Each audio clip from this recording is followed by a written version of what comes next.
And that's basically what you need to do. You'll need to come in here, of course, and go back into browse mode and put this one into browse mode. Check and see what this is in. This is in list mode, so this one also needs to be in list mode as well. And then just eyeball it to see if everything looks right. So that's basically the procedure that you go through. And the way that I did this, you can do it any way you want, but I don't like having too many steps that I have to follow every time. So what I did, and this is just my preference, is I went through and I set up all of the layouts in the whole solution using the methods that I just described. Once I had done that, I then went through all of the layouts one more time. And you can do these all together if you'd rather, but I just did it to break it up so that I didn't have to remember too many things and possibly skip steps.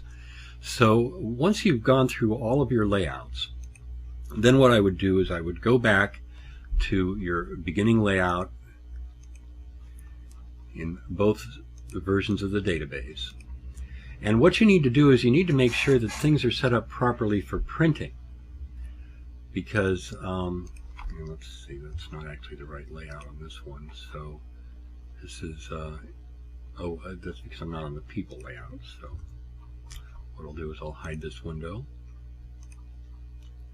on people, go into browse mode, and go to the data entry. So now we're back at the beginning.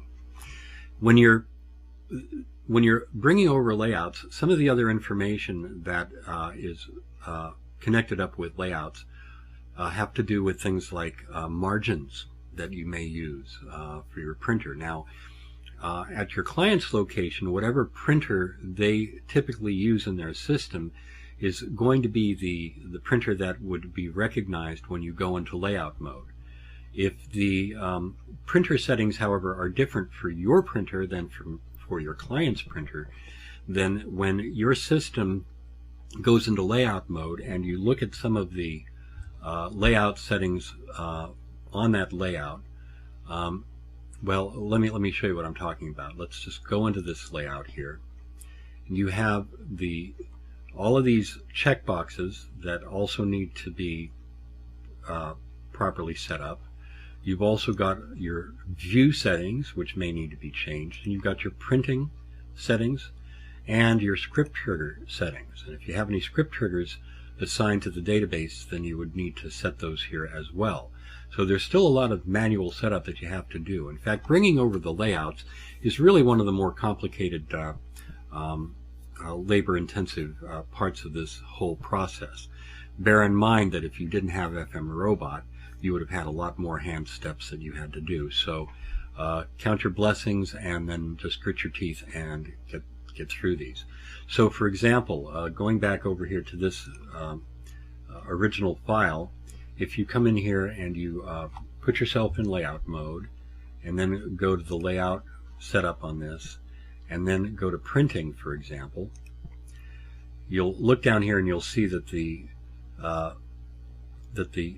page margins were remembered from the way that they had been originally set up previously on your client's computer, and that they had ultimately settled on these values here for your margins. And so 1840, 1818. Then I would come back over to this version and check your printing settings there. And in this case they're the same, but that's because I actually already went through and corrected all of these. But if they weren't, then you would need to check this box and manually type these values in to make sure they're correct.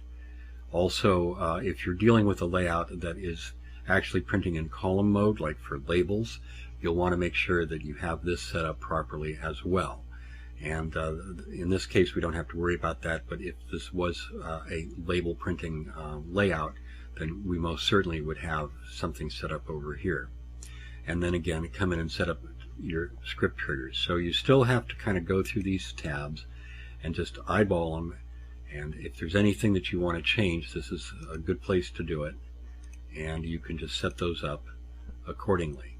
And once those have all been set up for every one of the layouts in your new solution, then you truly have your layouts set up and mirroring exactly what you had previously on your original version of the multi-file FileMaker database. So that's the process that you would go through for setting up your layouts.